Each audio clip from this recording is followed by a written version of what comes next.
৪৬তম BCS লিখিত পরীক্ষার result কিন্তু পাবলিশড হয়ে গেছে, আর এই একটা রেজাল্টকে ঘিরে জড়িয়ে আছে হাজার হাজার পরীক্ষার্থীর স্বপ্ন, তাদের ভবিষ্যৎ। চলুন আজ আমরা এই ফলাফলে গভীরে যাই আর দেখি এটা কিভাবে শুধু কিছু সংখ্যা নয়, বরং এক একটা মানুষের জীবন বদলে দেওয়ার গল্প।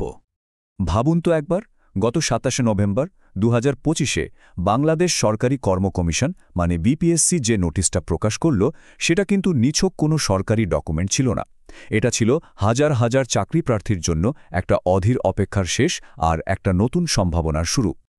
স্ক্রিনের এই সংখ্যাটা দেখুন, ৪০৪২। দেখতে তো শুধু একটা সংখ্যা, তাই না? কিন্তু না, এর মানে অনেক গভীর। এই সংখ্যাটা হলো সেই মেধাবী পরীক্ষার্থীদের যারা ৪৬তম বিসিএসের মতো একটা কঠিন লিখিত পরীক্ষায় পাশ করেছেন। এখানকার প্রত্যেকটা ইউনিট এক একটা সাকসেস স্টোরি।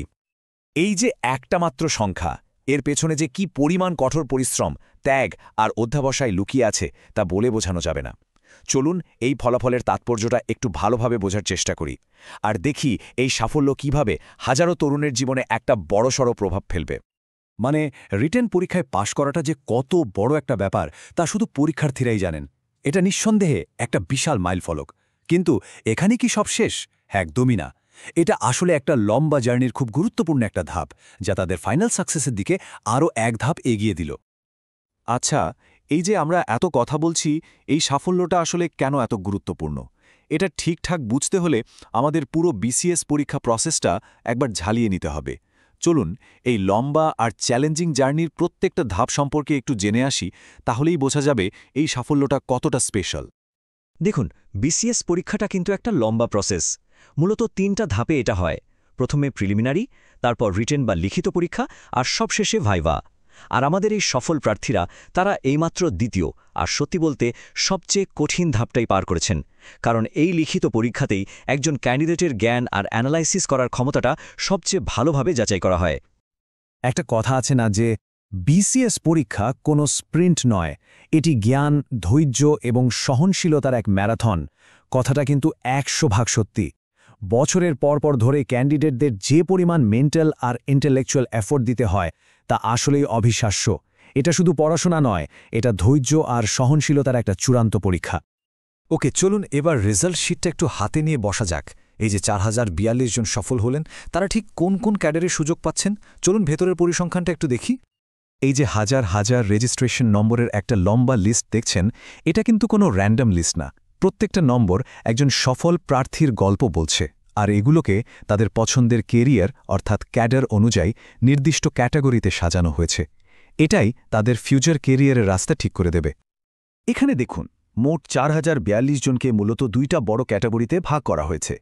এদের মধ্যে ২৩৩৬ জন হলেন জেনারেল ক্যাডারের, আর বাকি ১৭০৬ জন জেনারেল ও টেকনিক্যাল বা প্রফেশনাল মানে দুটো ক্যাডারের জন্য সিলেক্টেড হয়েছেন।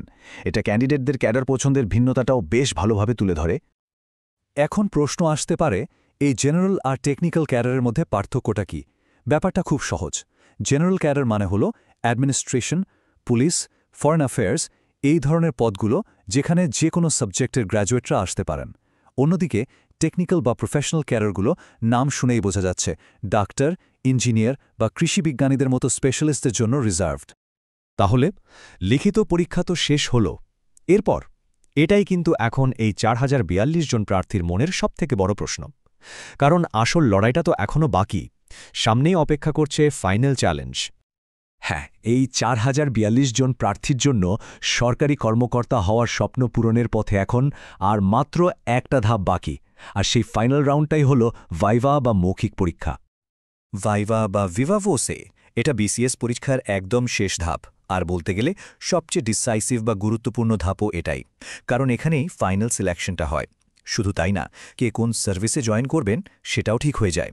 এখানে কিন্তু শুধু বইয়ের পড়া ধরা হয় না, বরং দেখা হয় প্রার্থীর পার্সোনালিটি, তার চিন্তা করার ধরন আর যে কোনো পরিস্থিতি সামলানোর ক্ষমতা। চলুন এবার একটু বড় ছবিটা দেখি। এই যে একটা রেজাল্ট, এটা আসলে শুধু কিছু সংখ্যা না, এটা হাজার হাজার মানুষের জীবন বদলে দেওয়ার একটা মোমেন্ট। একটু ভাবুন তো, এই একটা রেজাল্টের পেছনে কি থাকে? বছরের পর বছর ধরে দিনরাত এক করে পড়াশোনা, কত ব্যক্তিগত ত্যাগ, আর শুধু পরীক্ষার্থীর একার না, তার পুরো পরিবারের আশা ভরসা সবকিছু এর সাথে জড়িয়ে থাকে। আর থাকে দেশ সেবা করার একটা বড় স্বপ্ন। তো শেষ পর্যন্ত এই একটা রেজাল্ট শিটই কিন্তু হয়ে উঠছে বাংলাদেশের নেক্সট জেনারেশনের সরকারি কর্মকর্তাদের যাত্রার প্রথম মাইলফলক। এটা শুধু একটা ফলাফল না, এটা হাজারো স্বপ্নের একটা নতুন শুরু, যারা আগামীতে এই দেশটাকে এগিয়ে নিয়ে যাবে। যারা সফল হয়েছেন তাদের সবার জন্য অনেক অনেক শুভকামনা।